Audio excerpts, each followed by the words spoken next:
ਸ੍ਰੀ ਅਕਾਲ ਦੋਸਤੋ, ਪਿੰਡਾਂ ਵਾਲੇ ਨਿਵੇਸ਼ਕ YouTube ਚੈਨਲ ਤੇ ਤੁਹਾਡਾ ਸਵਾਗਤ ਹੈ। ਜਿਵੇਂ ਕਿ ਦੋਸਤੋ ਤੁਹਾਨੂੰ ਪਤਾ ਹੀ ਹੈ, ਇਸ ਤੋਂ ਪਹਿਲਾਂ ਵਾਲੀ ਵੀਡੀਓ ਦੇ ਵਿੱਚ ਆਪਾਂ ਤੁਹਾਨੂੰ ਸ਼ੇਅਰ ਕੀ ਹੁੰਦੇ ਆ ਤੇ ਸ਼ੇਅਰਾਂ ਦੀਆਂ ਕਿਸਮਾਂ ਬਾਰੇ ਦੱਸਿਆ ਸੀ, ਜਿਹਦੇ ਵਿੱਚ ਤੁਹਾਨੂੰ ਆਪਾਂ ਇਕੁਇਟੀ ਸ਼ੇਅਰ ਤੇ ਪ੍ਰੈਫਰੈਂਸ ਸ਼ੇਅਰ ਬਾਰੇ ਜਾਣਕਾਰੀ ਦਿੱਤੀ ਸੀ ਵੀ ਇਹ ਕਿੰਨੇ ਪ੍ਰਕਾਰ ਦੇ ਹੁੰਦੇ ਆ।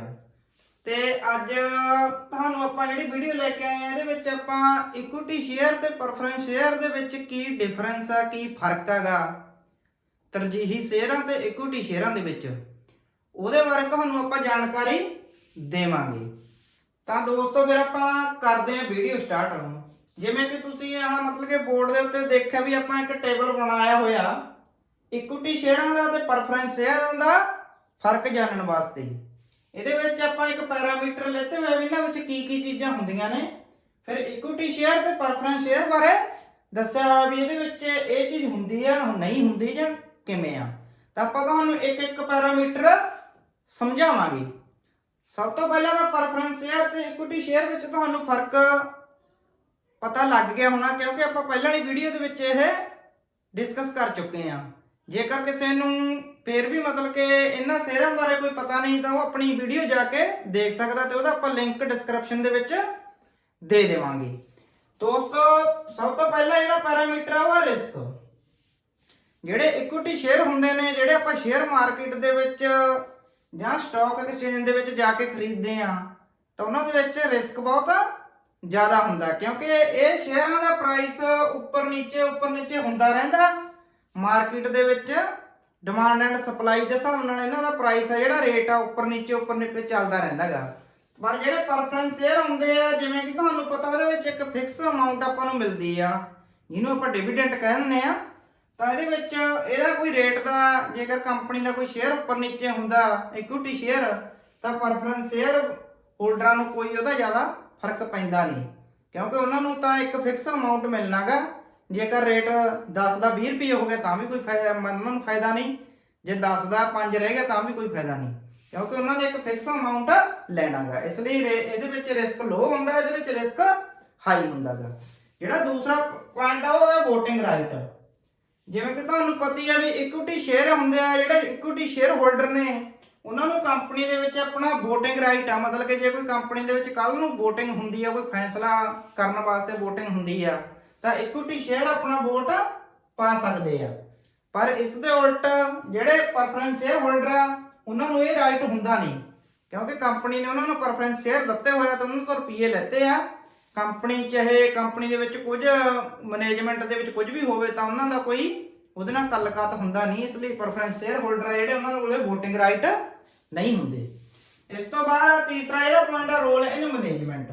ਰੋਲ ਇਨ ਮੈਨੇਜਮੈਂਟ ਵੀ ਮਤਲਬ ਕਿ ਸੇਮ ਹੀ ਆ ਵੀ ਜੇਕਰ ਕੱਲ ਨੂੰ ਕੋਈ ਕੰਪਨੀ ਆਪਣੀ ਕੰਪਨੀ ਦੇ ਵਿੱਚ ਕੁਝ ਚੇਂਜ ਕਰਨਾ ਚਾਹੁੰਦੀ ਮੈਨੇਜਮੈਂਟ ਦੇ ਵਿੱਚ ਕੁਝ, ਕਿਸੇ ਨੂੰ ਮਤਲਬ ਕਿ ਉਹਨਾਂ ਨੇ ਆਪਣਾ ਬੌਸ ਜਾਂ CEO ਚੁਣਨਾ ਗਾ, ਤਾਂ ਇਕੁਇਟੀ ਸ਼ੇਅਰ ਹੋਲਡਰ ਜਿਹੜੇ ਉਹਨਾਂ ਕੋਲੇ ਪਾਵਰ ਆ ਗਈ ਕੰਪਨੀ ਦੀ ਮੈਨੇਜਮੈਂਟ ਦੇ ਵਿੱਚ ਇਨਵੋਲਵ ਕਰਨ ਦੀ। ਪਰ ਇਹਦੇ ਉਲਟ ਪ੍ਰੈਫਰੈਂਸ ਸ਼ੇਅਰ ਹੋਲਡਰ ਨੇ ਜਿਹੜੇ, ਉਹਨਾਂ ਕੋਲੇ ਕੰਪਨੀ ਦੇ ਮੈਨੇਜਮੈਂਟ ਰਾਈਟ ਨਹੀਂ ਹੁੰਦੇ। ਇਸ ਤੋਂ ਬਾਅਦ ਜਿਹੜਾ ਚੌਥਾ ਪੁਆਇੰਟ ਆ ਉਹਦਾ ਰੇਟ ਆਫ ਡਿਵੀਡੈਂਡ।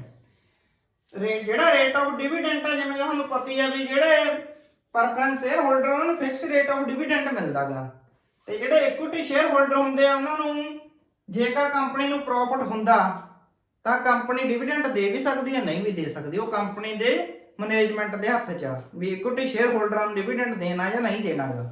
ਪਰ ਪ੍ਰੈਫਰੈਂਸ ਸ਼ੇਅਰ ਹੋਲਡਰਾਂ ਨੂੰ ਇੱਕ ਫਿਕਸ ਅਮਾਉਂਟ ਆਫ ਡਿਵੀਡੈਂਡ ਦੇਣਾ ਹੀ ਪੈਂਦਾ ਗਾ। ਇਹ ਕੰਪਨੀ ਨੇ ਮਤਲਬ ਕਿ ਪ੍ਰੈਫਰੈਂਸ ਸ਼ੇਅਰ ਹੋਲਡਰਾਂ ਨਾਲ ਜੋ ਵੀ ਉਹਨਾਂ ਦਾ ਐਗਰੀਮੈਂਟ ਵਗੈਰਾ ਹੁੰਦਾ ਗਾ, ਉਹਦੇ ਵਿੱਚ ਪ੍ਰੋਪਰ ਲਿਖਿਆ ਜਾਂਦਾ ਵੀ ਕਿੰਨਾ ਡਿਵੀਡੈਂਡ ਉਹਨਾਂ ਨੂੰ ਹਰ ਸਾਲ ਦਿੱਤਾ ਜਾਊਗਾ।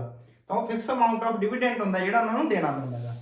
ਇਸ ਤੋਂ ਬਾਅਦ ਜਿਹੜਾ ਪੰਜਵਾਂ ਪੁਆਇੰਟ ਆ ਰਿਟਰਨ ਆਫ ਕੈਪੀਟਲ।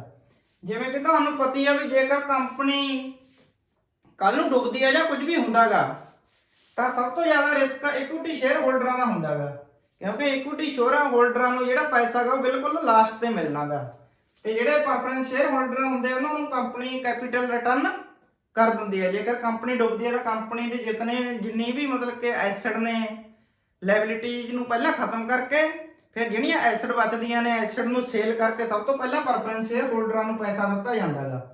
ਉਸ ਤੋਂ ਬਾਅਦ ਫਿਰ ਹੋਰ ਜਿਹੜੇ ਕਰਜ਼ੇ ਕੁਰਜ਼ੇ ਸਭ ਵੰਡ ਕੇ ਜਿਹੜਾ ਬਚਦਾ ਫਿਰ ਲਾਸਟ ਦੇ ਉੱਤੇ ਇਕੁਇਟੀ ਸ਼ੇਅਰ ਹੋਲਡਰਾਂ ਨੂੰ ਮਿਲ ਵੀ ਸਕਦਾ, ਤੇ ਜੇਕਰ ਨਾ ਬਚੇ ਤਾਂ ਨਹੀਂ ਵੀ ਮਿਲ ਸਕਦਾ। ਇਸ ਲਈ ਇਕੁਇਟੀ ਸ਼ੇਅਰ ਹੋਲਡਰ ਜਿਹੜੇ ਉਹਨਾਂ ਨੂੰ ਰਿਟਰਨ ਆਫ ਕੈਪੀਟਲ ਮਤਲਬ ਕਿ ਬਹੁਤ ਘੱਟ ਹੈ ਜੀ। ਇਸ ਤੋਂ ਬਾਅਦ ਹੈ ਫੇਸ ਵੈਲਿਊ।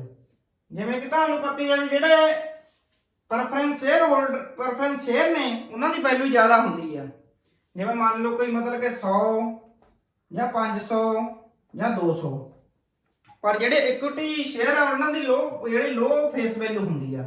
ਫੇਸ ਵੈਲਿਊ ਮਤਲਬ ਕਿ ਰੇਟ, ਸ਼ੇਅਰ ਦਾ ਰੇਟ, ਜਿਵੇਂ ਕੋਈ 10 ਰੁਪਏ 5 ਰੁਪਏ, ਜਿਵੇਂ ਤੁਸੀਂ ਦੇਖਿਆ ਹੋਵੇ ਬਹੁਤ ਜ਼ਿਆਦਾ ਘੱਟ ਰੇਟਾਂ ਤੇ ਵੀ ਸ਼ੇਅਰ ਆਪਾਂ ਨੂੰ ਮਿਲ ਜਾਂਦੇ ਆ, ਪਰ ਟਾਈਮ ਦੇ ਹਿਸਾਬ ਨਾਲ ਮਾਰਕੀਟ ਦੇ ਹਿਸਾਬ ਨਾਲ ਉਹਨਾਂ ਦੀ ਵੈਲਿਊ ਵੱਧਦੀ ਰਹਿੰਦੀ ਆ ਜਾਂ ਘਟਦੀ ਰਹਿੰਦੀ ਆ।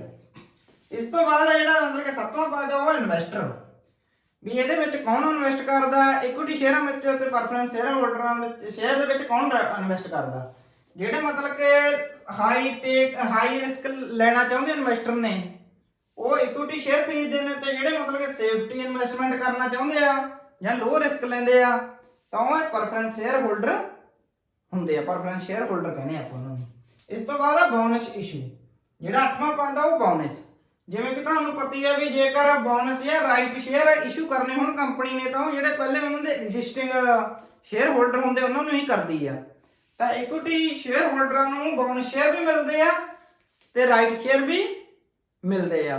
ਪਰ ਇਸ ਦੇ ਉਲਟ ਜਿਹੜੇ ਮਤਲਬ ਕਿ ਇਹ ਪ੍ਰੈਫਰੈਂਸ ਸ਼ੇਅਰ ਹੋਲਡਰ ਉਹਨਾਂ ਨੂੰ ਉਹ ਐਲੀਜੀਬਲ ਨਹੀਂ ਹੁੰਦੇ ਬੋਨਸ ਸ਼ੇਅਰ ਤੇ ਰਾਈਟ ਸ਼ੇਅਰ ਵਾਸਤੇ, ਉਹਨਾਂ ਨੂੰ ਰਾਈਟ ਸ਼ੇਅਰ ਜਾਂ ਬੋਨਸ ਸ਼ੇਅਰ ਨਹੀਂ ਇਸ਼ੂ ਕੀਤੇ ਜਾਂਦੇ। ਇਸ ਤੋਂ ਬਾਅਦ ਜਿਹੜਾ 9ਵਾਂ ਪੁਆਇੰਟ ਉਹ ਏਰੀਆ ਅਰਾਊਂਡ ਡਿਵੀਡੈਂਟ। ਏਰੀਆ ਅਰਾਊਂਡ ਡਿਵੀਡੈਂਟ ਮਤਲਬ ਕਿ ਉਹ ਚੀਜ਼ ਹੁੰਦੀ ਹੈ ਜਿਵੇਂ ਉਹਨਾਂ ਨੇ ਹਰ ਸਾਲ ਕੰਪਨੀ ਨੇ ਉਹਨਾਂ ਨਾਲ ਵੀ ਵਾਅਦਾ ਕੀਤਾ ਹੋਇਆ ਪ੍ਰੈਫਰੈਂਸ ਸ਼ੇਅਰ ਹੋਲਡਰਾਂ ਨਾਲ ਵੀ ਤੁਹਾਨੂੰ ਅਸੀਂ ਡਿਵੀਡੈਂਟ ਦੇਵਾਂਗੇ ਕਿ ਫਿਕਸ ਡਿਵੀਡੈਂਟ, ਪਰ ਕਈ ਵਾਰ ਕੀ ਹੁੰਦਾ ਕੰਪਨੀ ਨੂੰ ਜ਼ਿਆਦਾ ਲਾਸ ਹੁੰਦੇ ਆ, ਜ਼ਿਆਦਾ ਘਾਟਾ ਪੈ ਜਾਂਦਾ ਤਾਂ ਕੰਪਨੀ ਇੱਕ ਸਾਲ ਨਹੀਂ ਦੇ ਸਕਦੀ ਉਹ, ਤਾਂ ਫਿਰ ਦੂਸਰੇ ਸਾਲ ਜੇਕਰ ਕੰਪਨੀ ਨੇ ਡਿਵੀਡੈਂਟ ਦੇਣਾਗਾ ਤਾਂ ਉਹਨਾਂ ਨੂੰ ਪਿਛਲੇ ਸਾਲ ਦਾ ਵੀ ਦੇਣਾ ਪੈਂਦਾ, ਤਾਂ ਉਹਨੂੰ ਐਰੀਅਰ ਵੀ ਉਹਦਾ ਦੇਣਾ ਪੈਂਦਾ।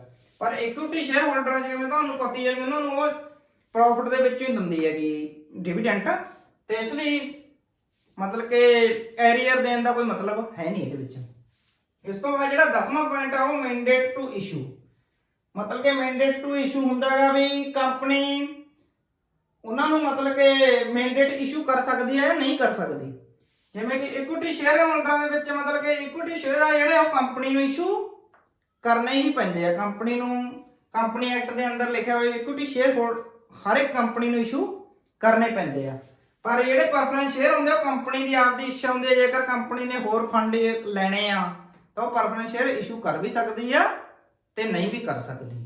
ਤਾਂ ਇਹ ਮਤਲਬ ਕਿ ਜਿਹੜੇ 10 ਪੁਆਇੰਟ ਆ ਤੁਹਾਨੂੰ ਆਪਾਂ ਇਸ ਵੀਡੀਓ ਦੇ ਵਿੱਚ ਕਵਰ ਕਰਵਾਏ ਆ ਤੇ ਟੇਬਲ ਬਣਾ ਕੇ ਸਮਝਾਏ ਆ। ਉਮੀਦ ਆ ਕਿ ਤੁਹਾਨੂੰ ਸਾਰੀ ਇਹ ਕਹਾਣੀ ਸਮਝ ਆ ਗਈ ਹੋਣੀ ਆ। ਇਸ ਲਈ ਸਾਰੇ ਦੋਸਤਾਂ ਦਾ ਇਹ ਵੀਡੀਓ ਨੂੰ ਲਾਸਟ ਤੱਕ ਦੇਖਣਾ ਦੇ ਲਈ ਧੰਨਵਾਦ। ਬਾਕੀ ਆਪਣੇ ਚੈਨਲ ਨੂੰ ਸਬਸਕ੍ਰਾਈਬ ਕਰ ਲਓ ਤਾਂ ਜੋ ਤੁਹਾਨੂੰ ਮਤਲਬ ਕਿ ਟਾਈਮ ਤੇ ਆਪਣੀ ਜਿਹੜੀਆਂ ਆਪਾਂ ਵੀਡੀਓ ਨਵੀਆਂ ਪਾਉਣੇ ਆ ਤਾਂ ਉਹਨਾਂ ਦੀ ਨੋਟੀਫਿਕੇਸ਼ਨ ਮਿਲ ਸਕੇ ਤੇ ਤੁਸੀਂ ਆਪਣੇ ਸਾਰੇ ਮਤਲਬ ਕਿ ਜਿਹੜੀਆਂ ਵੀ ਆਪਾਂ ਵੀਡੀਓ ਬਣਾਉਣੇ ਆ ਉਹ ਦੇਖ ਸਕੋ। ਇਹ ਮਤਲਬ ਕਿ ਆਪਾਂ ਸ਼ੇਅਰ ਮਾਰਕੀਟ ਦੇ ਬਾਰੇ ਤੁਹਾਨੂੰ ਪੂਰਾ ਜਾਣਕਾਰੀ ਦੇ ਰਹੇ ਹਾਂ। ਇਸ ਤੋਂ ਬਾਅਦ ਅਗਲੀ ਵੀਡੀਓ ਦੇ ਵਿੱਚ ਆਪਾਂ ਕੁਝ ਹੋਰ ਨਵਾਂ ਤੁਹਾਡੇ ਲਈ ਲੈ ਕੇ ਆਵਾਂਗੇ, ਪਰ ਤੁਹਾਨੂੰ ਸਾਰੀਆਂ ਵੀਡੀਓ ਦੇਖਣੀ ਚਾਹੀਦੀਆਂ ਕਿਉਂਕਿ ਫਿਰ ਹੀ ਤੁਸੀਂ ਸ਼ੇਅਰ ਮਾਰਕੀਟ ਬਾਰੇ ਜਾਣ ਸਕਦੇ ਹੋ। ਇਹ ਚੀਜ਼ਾਂ ਸਾਰੀਆਂ ਉਹਦੇ ਵਿੱਚ ਕੰਮ ਆਉਣ ਵਾਲੀਆਂ ਨੇ। ਤਾਂ ਸਾਰੇ ਦੋਸਤਾਂ ਦਾ ਇੱਕ ਵਾਰ ਤੋਂ ਫੇਰ ਧੰਨਵਾਦ। ਤਾਂ ਮਿਲਦੇ ਹਾਂ ਦੋਸਤੋ ਆਪਾਂ ਅਗਲੀ ਵੀਡੀਓ ਦੇ ਵਿੱਚ। ਸਤਿ ਸ੍ਰੀ ਅਕਾਲ ਦੋਸਤੋ।